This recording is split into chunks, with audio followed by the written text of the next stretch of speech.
And a very happy Thursday to you at 12:08 in the West. It's the John Phillips Show.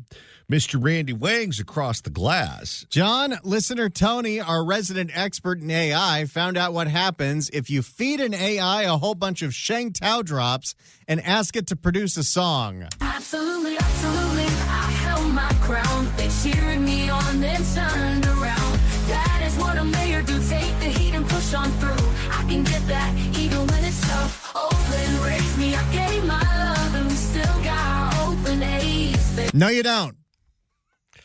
I could picture her being a pop singer, couldn't you? She definitely had the vibe for it. How are you? Good. Love to shake your hand. Yes, it's been amazing. Couldn't you picture her putting those videos up on social media the same way that Britney Spears does? Where she's dancing in the living room in a bra? Oh, yeah. That, Which one of them would be more in need of a conservatorship, though? Britney or Shang? Oakland Bees! It's a tough call. It's debatable. 800-222-5222 is the telephone number, 1-800-222-5222. Well, as we predicted, the cost of gasoline in California will be going up, maybe even before July. And, Randy, this is something that not only you and I were predicting, but it seems like everyone in Sacramento was anticipating, even though they decided to do nothing about it. And that is because even though members of the Republican side of the legislature tried to bring a vote to suspend CARB's, California Air Resources Board's lower carbon fuel standards that really just increases the cost of cap and trade, a program that Gavin Newsom's extending so we could pay for the high-speed rail, that's going to increase gas prices by about 65 cents. At the same time, it's that time of year where California's gas tax is once again going up because it's tied to inflation, which itself is inflationary, so it's a vicious cycle.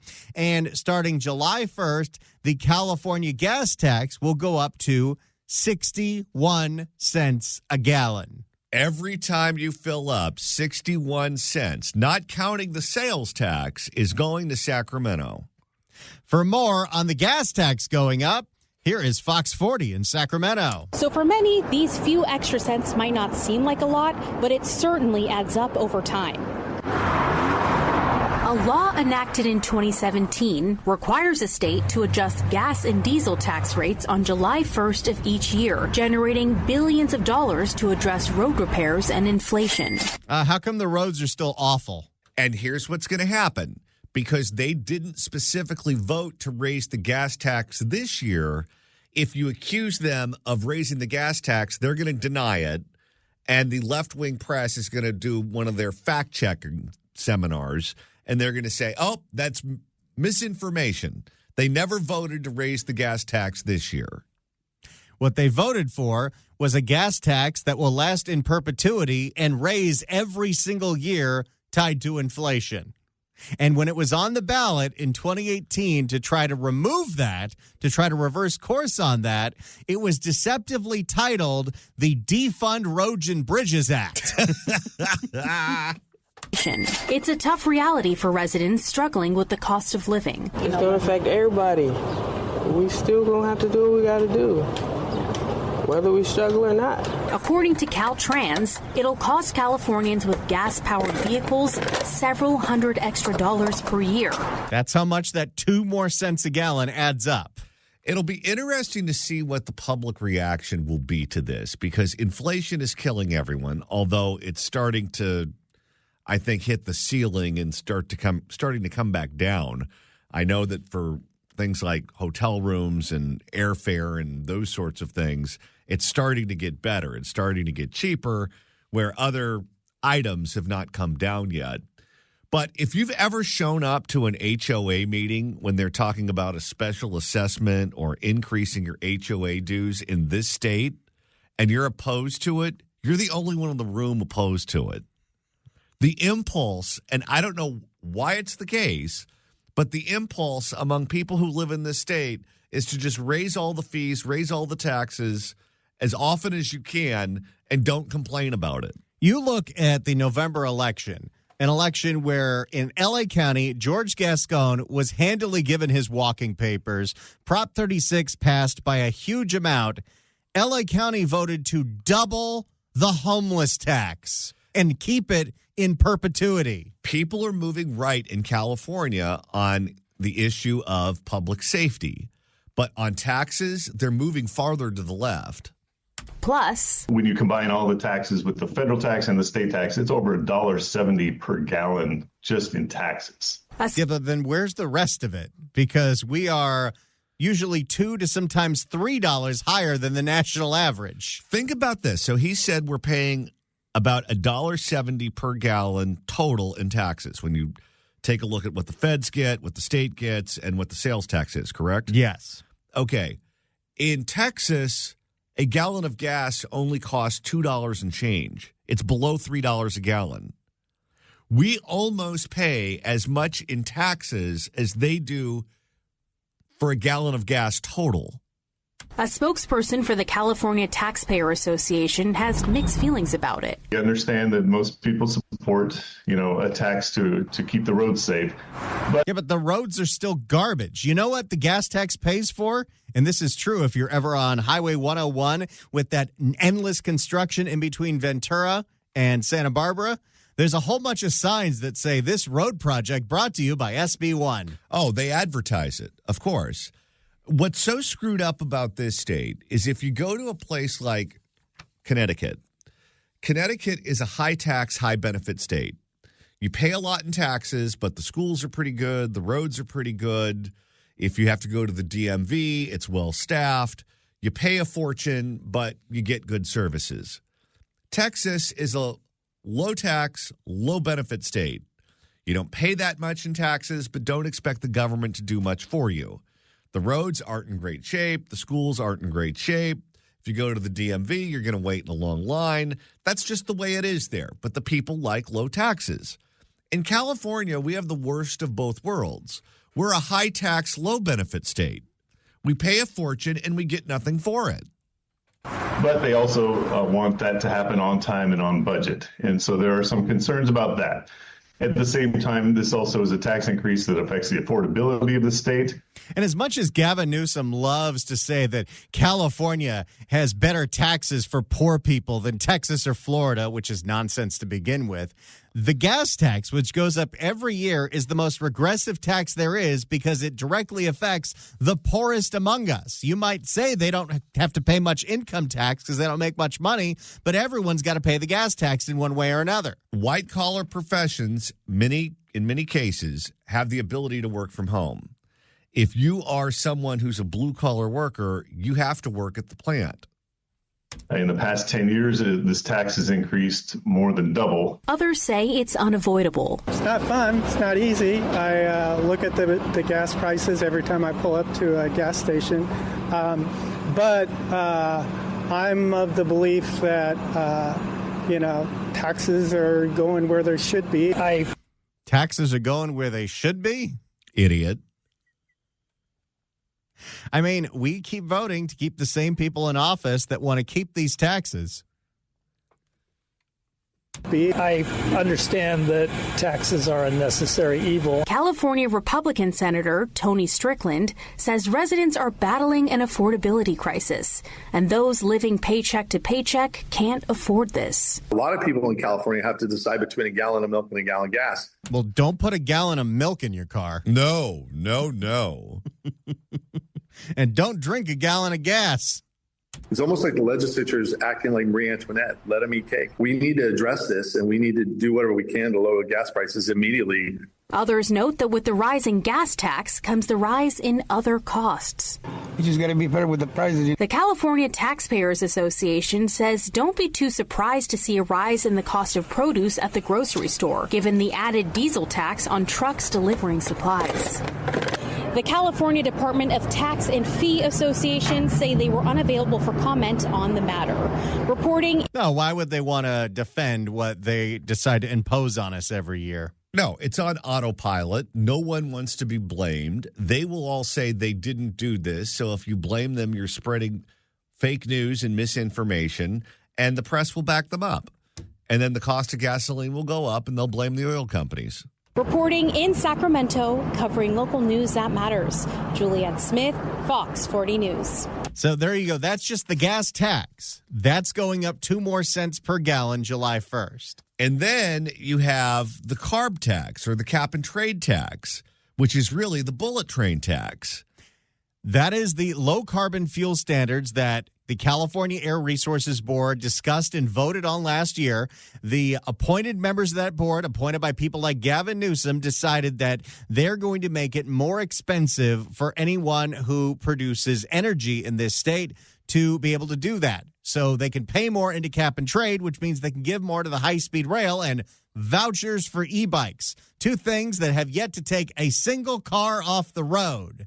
We've got to figure out a way to tie this specific tax to the bullet train because no one wants the bullet train. No one thinks the bullet train will ever be completed. So if you can tie the tax to something that's unpopular, then maybe people will revolt. I mean, it kind of is already there.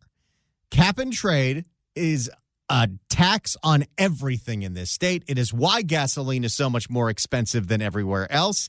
And direct funding from cap and trade goes to high-speed rail. Gavin Newsom just extended cap and trade for 20 more years. It was supposed to expire, the program be over by 2030. It's going 20 more years specifically so it can spend $1 billion a year on high-speed rail.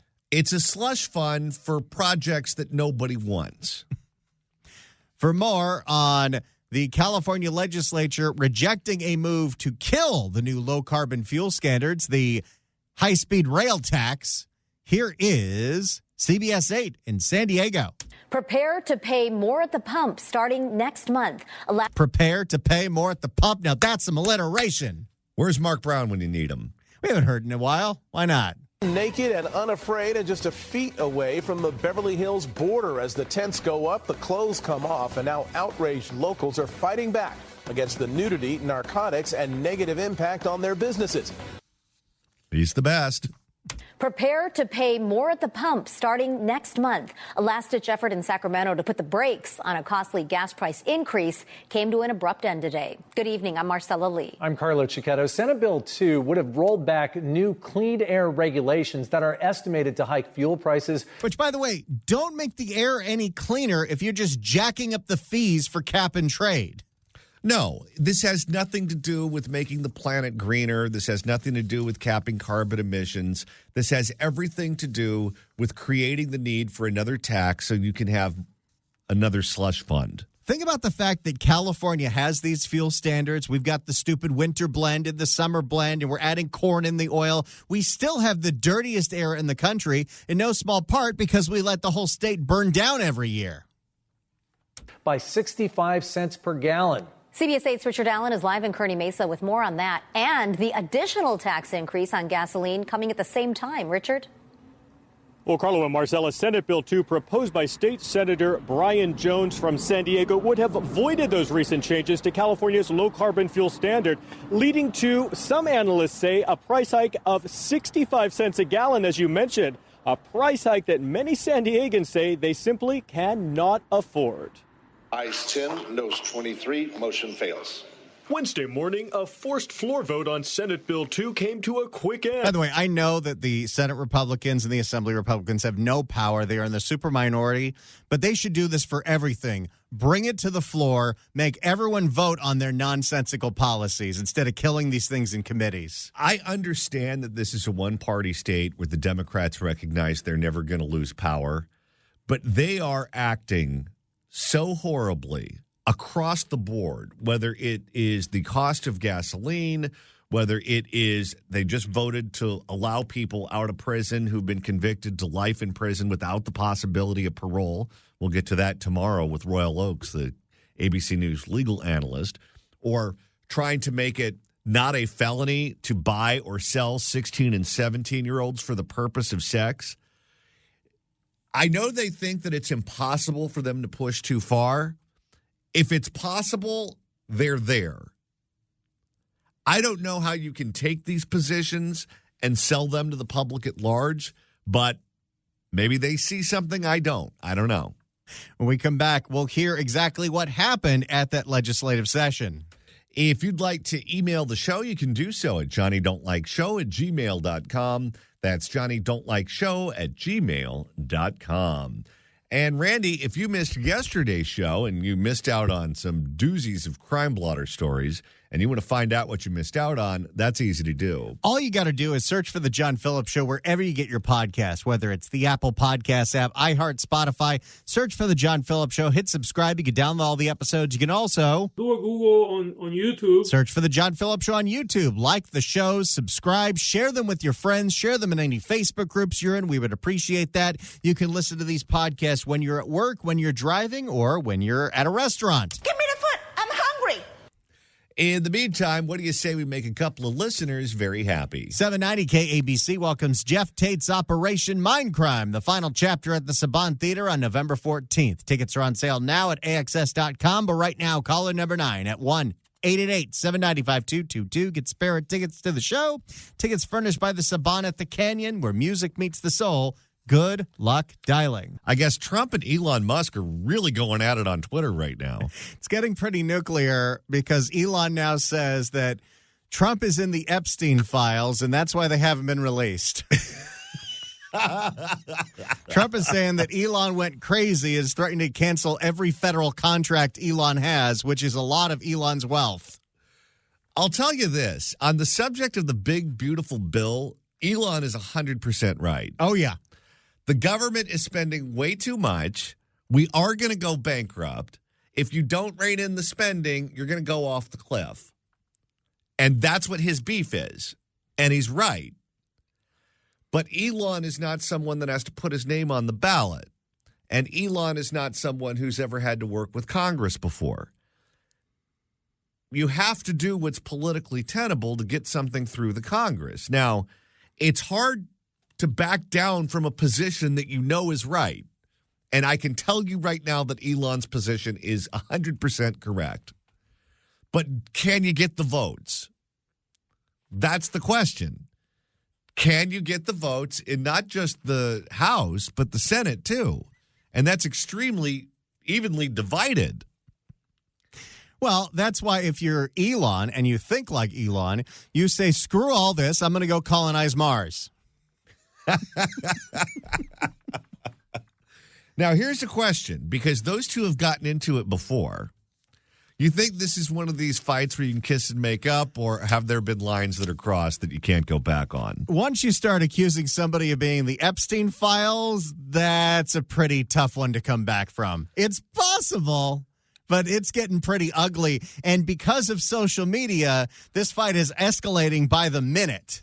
I don't know, though, because if you go back to that primary in 2016, he and Rubio were going at it over the size of their manhood, and they kissed and made up. Hell, Kamala said that Grampy Joe was part of the KKK. I'm still trying to understand how that VP pick happened. That's a mulligan he wishes he had back. I'll tell you that much. Well, although if he didn't pick her, he would have picked Karen Bass, and that could have been worse. Well, could you imagine if Karen Bass was the VP? So what do you think is going to go on? You think those two are just going to go at it on social media all day? Yes. And it's going to get nastier and nastier by the minute. And keep in mind also that Trump has Truth Social and Elon owns X. So they're also going at it on their respective platforms. It's going to be an interesting day. Has anything been said since the Epstein remark? That's the biggest one coming out of Elon. Now, here's the question. How would Elon know that? He seems to know everything, but how would he know that? At this point, I think the next response out of the White House is going to be, Elon's delusional. He was on ketamine the whole time he was here. Well, maybe those drugs weren't Hunter Biden's after all then. I don't know. You know, it's an interesting day, but as people that like to stir the pot, it'll be a fun one. I'll tell you this. After reading that Elon Musk biography, the one that Walter Isaacson wrote, which is an excellent book, If you have any interest at all as to how that guy ticks, read that book because you'll come away with it with a better understanding. And this was kind of the trajectory of the relationships he would have with the people who ran his companies. And eventually they would get into it, and that person would be out, and then Elon would replace him. And then Elon ran like 5 or 6 companies at once, but the guy doesn't sleep, so he has the energy to do that. So if he and Trump have a falling out, it's not like you can fire Trump and then you can replace him. That's not how it works in politics. Elon is now telling prominent Republicans on social media, you should side with me because Trump's going to die first.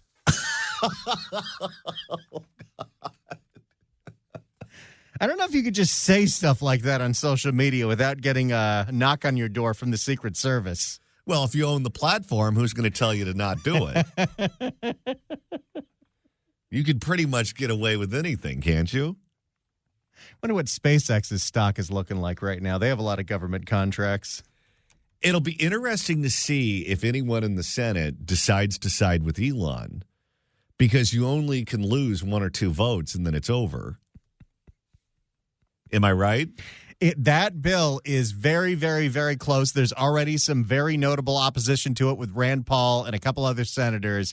If you lose 1 or 2, it's dead, and that thing's not going to get done by July 4th, and that will be a huge embarrassment. Yes, and the markets are depending on that big, beautiful bill passing, but I'm of mixed emotions on it, because if the big, beautiful bill is not good and doesn't cut spending enough, and it goes down in defeat, then maybe we will get something better. I don't know. Tesla stock is down 15% today. 15% in one day? Yeah. I'm glad I sold. I was worried. I didn't know if you still had any. Oh, no. But it may be time to buy if those two make up. 15% in one day? Well, they got about 19 minutes to make up before the bell closes. Yeah, that ain't happening. And how many people do you think are spending the rest of their day just sitting refresh on Elon's Twitter account? Oh, 90% of the world.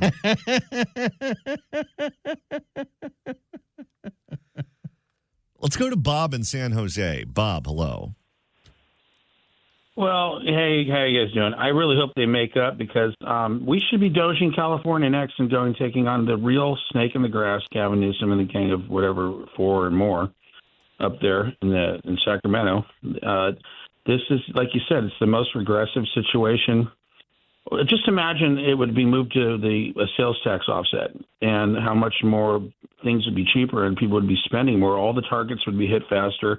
And surplus would delineate, and they would have a huge slush fund, of course, unauditable, but they have 2 unauditable slush funds. They have the gas tax one that we don't know where it goes, more for diesel, of course, and we are all paying a lot of extra, and he could, you wouldn't even have to raise wages at his place, might be giving more benefits because they say Tesla workers, your wage doesn't go far in California, and California is affecting the whole country. And I almost would have done it like this. You do your audit first. You speak about tariffs, and you would have gone after Newsom first with eliminating cap and trade and all the regressive taxes in California and stayed a little bit more local instead of, having people go after Tesla because we gaslit the loonies. They went out and scratched up the Teslas. It would have been better just to do your audit first. Don't change the Department of Education. In fact, I don't even want them changing the Department of Education because Newsom's going to get a hold of it. Putting it in the state's hands is not the answer. But in hindsight, maybe flooding the zone, slow down a little bit. But we got to get rid of what we're talking about here. Gas taxes of California are the nation's problem. And Carl DeMaio's trying to put forward bills. He's a great guy, and they're behaving badly in Sacramento. They're shutting them down. You can hardly get a word in edgewise. He's trying to help us all. Everyone should study what he's trying to do. All right, thank you very much for the call. I wonder if that guy was put up to it. He's called us a few times and advocated for the same person, hasn't he? It's happened. There's a lot of name checks for that specific name. Wonder why. You know what it reminds me of, by the way, with what's going on between Trump and Elon now? Shaq and Kobe. Oh. It kind of reminds me of Shaq and Kobe. It's the same sort of dynamic. So at some point, is Elon going to release a rap track called Hey Trump, Tell Me How My Bleep Tastes? I don't know. I guess in death, Shaq has warmed up to Kobe, but the two of them together produced a team that couldn't lose. And they didn't get along because you had two massive egos on the same team, but you had the best center in the NBA, and you had Kobe Bryant, who could play any number of positions. And the team was dynamite, and the public loved it. Public could not get enough of it. They were not only winning, they were exciting to watch. You couldn't watch enough Laker basketball when those two were on the same team. But you have two massive egos. This is billionaire egos, too. Yes. Two massive egos. One of them runs the free world. One of them thinks he runs Mars. This stock is going up and down like crazy in the last 15 minutes. Just based on whatever tweet is out there. Yes. It went down as low as 17%. It's around 14%, but every 30 seconds it goes up or it goes down. What a world. If you'd like to email the show, you can do so at johnnydon'tlikeshow@gmail.com. That's johnnydon'tlikeshow@gmail.com. And Randy, you're monitoring the mailbag. Ron has a theory on the feud going on between Elon and the Trumpster. Hey, John and Randy, it's all about getting rid of the EV car stuff in the big, beautiful bill. Now, I don't know about that because weren't Biden's tax credits for EVs already exempting Tesla? I think so. And if this is about the EV mandate in the state of California, I think Elon was on board with getting rid of that. Well, when Biden had all of the EV makers at the White House to celebrate electric vehicles, he didn't invite Elon, even though Tesla is the big dog when it comes to EVs. And that's what started their feud. There's a lot of feuding going on these days. Everything's like the Real Housewives now. With the exception of Crime Stories here. That's like Looney Tunes. All right, let's go back to the exploding gas prices in California, because if this keeps going on, we're all going to be in EVs. Let's go back to CBS 8. Wednesday morning, a forced floor vote on Senate Bill 2 came to a quick end after state Senate Democrats unanimously voted against it. I gave my Democrat colleagues the opportunity. Wasn't this supposed to be the legislative session about affordability? Seems to have gotten lost somewhere. I gave. And just remember, all the policies of all of these people to clean the air, California has the worst air quality in the nation still. I gave my Democrat colleagues the opportunity to protect Californians' wallets, their constituents, and they chose not to. Directly before the vote, Democrat State Senator Lena Gonzalez, the state Senate Majority Leader, took to the podium. I just ask that we request a no vote. Thank you very much. Senate Minority Leader Brian Jones, whose legislation had earlier failed to move forward in committee, said this was his final chance this legislative session to repeal this gas price hike. He says he was surprised that not even one Democrat voted for it. It tells their voters, their constituents in all of California, that the Democrat Party in Sacramento is not serious about solving the affordability crisis that we're experiencing in California right now. What was the ratio? They're passed about 600 bills, and 6 of them have something to do with affordability. And they wonder why they're losing popularity with blue-collar voters, and they act like this. Democrats have supported these new air quality regulations passed last fall by the California Air Resources Board. They are not air quality regulations. They are a jackup of cap and trade. And cap and trade doesn't plant trees in the rainforest. It pays for the high-speed rail. This is a bullet train tax, which will limit the amount of carbon in fuel by increasing penalties for refineries that produce high-carbon diesel and gasoline. An extra. How many cars have been taken off the road due to high-speed rail? 0. An extra cost that will likely be passed on to consumers like this San Diego couple. It's a struggle, my friend. it's a struggle. They say any increase in fuel prices means less money for essentials like food and housing, as well as discretionary spending on their grandkids. It's like you got to have it. If this car doesn't roll, we can't go to work. And then when you don't go to work, you're homeless. There's a big difference because right now, look, it's already like $5, so it's going to be almost $6. That's a lot. And don't forget, this is all right before the two refineries closed, one at the end of this year, one at the beginning of next year, and that could push gas prices as high as $8 within the span of a year. So this is going to be a triple whammy. We have the gas tax going up, we have the cap and trade tax going up, and then we have the two refineries closing. Tino Sabero says he invested in an electric car last year to avoid these rising fuel prices. For a full tank, what is like 60, 70 bucks? For a full tank, full charge, I only spend like $15, $20. So it's a big difference. But for those drivers who've yet to go electric, some say it's time to speak up. So when we really get sick and tired of what's going on and we come together as one, I think that we could put a cap on this. But that's the thing. People have to vote for different people in Sacramento, not just the governor's house, but the legislature, if you want these things changed. There is not enough political will up there to do anything that is pro-consumer. It was a straight party line vote. There's no way to change this without changing how you vote.